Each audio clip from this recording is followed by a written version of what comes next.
Hello, Toastmasters, welcome guests. Tonight, our theme of our meeting is change. One thing I want you to do while listening to my speech tonight is think about change, and ultimately, after I'm finished, I implore you to make a specific change in your life. That change is to stop letting life get in your way. Stop letting obstacles deter you from your ultimate goals, dreams, and desires. We all have goals in our lives. If you truly have a goal in your life, you and only you can reach out and make it happen. Ultimately, it's upon you to take the steps to get there. Now, throughout many meetings, we've all heard Bob Taylor come in and give us a motivational speech. Honestly, I think Bob's a great speaker. I think he's a great motivator. But how many people in here can actually say that you made a change? Did you do something? Did you work towards a goal? What change did you ultimately make in your life towards getting it? Well, see, the fact of the matter is, most of you probably didn't. In my own opinion, I think there's two reasons. Either you're afraid, or you lack the motivation and determination to get to where you need to go. We all fall short of our goals from time to time in our life. It happens for many reasons.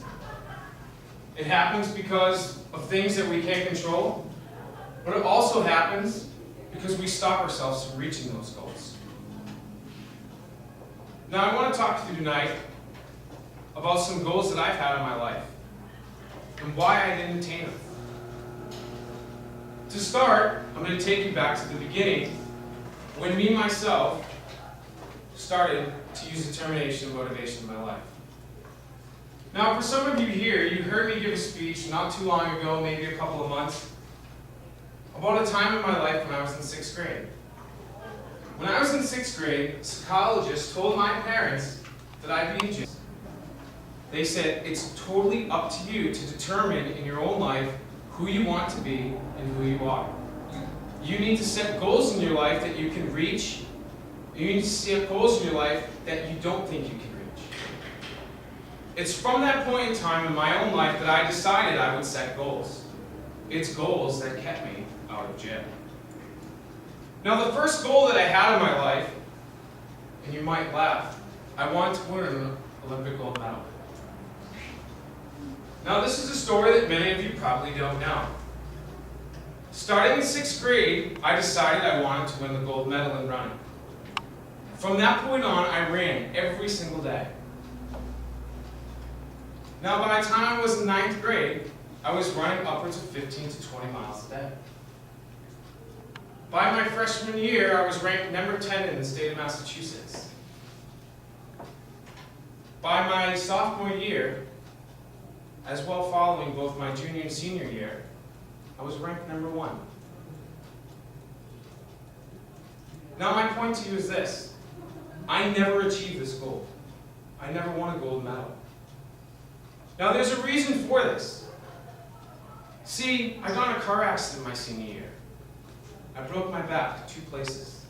Paralyzed 6 months, recuperation for 2 years. Now, see, if you think about this, how many of you, and sure, feel free to raise your hand, would say that this is a good reason I didn't reach my goal? Some of you might say yes. Okay? You're wrong. That's not why I didn't reach my goal. The reason I didn't reach my goal is I allowed people to tell me that because of this accident, I couldn't do it. I allowed people to influence my own opinion. And ultimately, I made the conclusion in my own mind that I couldn't go and win an Olympic gold medal. I gave up on my goal. Now, I've had many goals in life. The next one I want to talk to you about is being a teacher. Now, many of you know I'm a teacher, right? Foreigner, I'm in Korea, I'm a teacher. Okay? My point to you is this. I wanted to go to school for education. I never did that. I went to school for something totally different.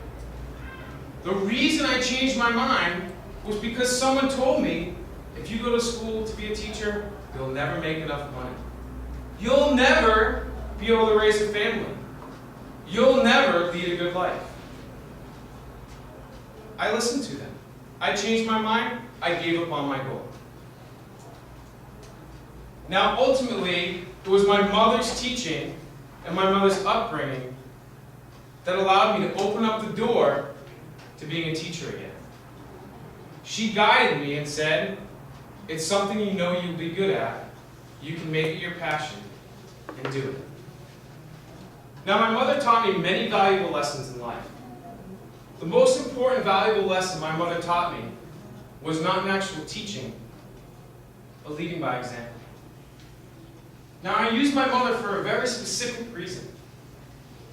To tell you the facts, my mother has both MS and Parkinson's. She was one of maybe 100 people in the world that have both.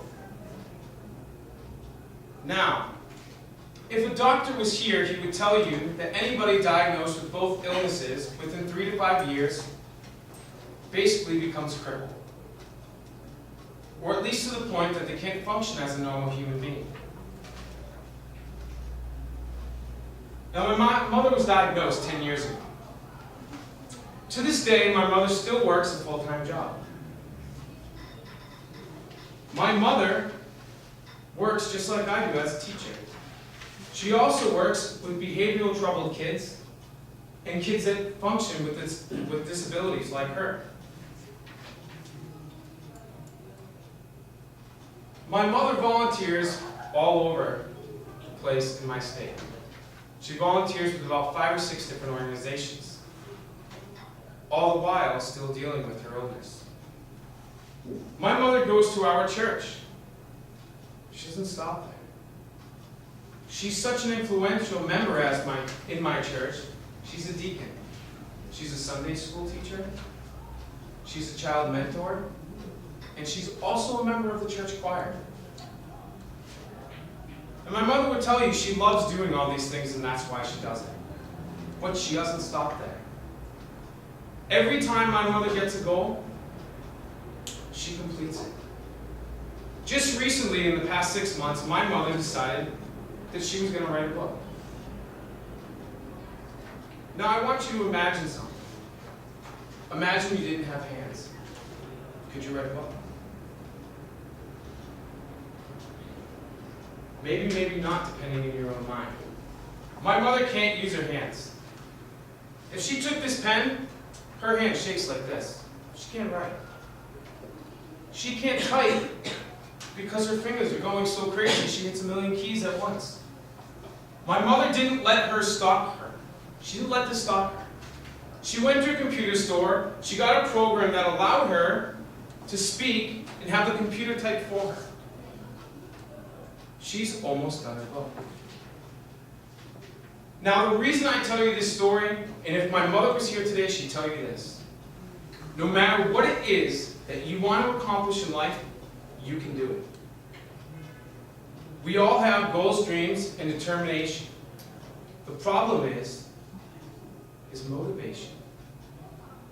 If you have a goal in life, reach out and grab it. Grab it, not today, not tomorrow, now. You need a plan of action. Take today, take your goal, write a plan. Reach your goal. We all know the phrase carpe diem. It means seize the day. Seize the day, my friends, because tomorrow may never come. Thank you.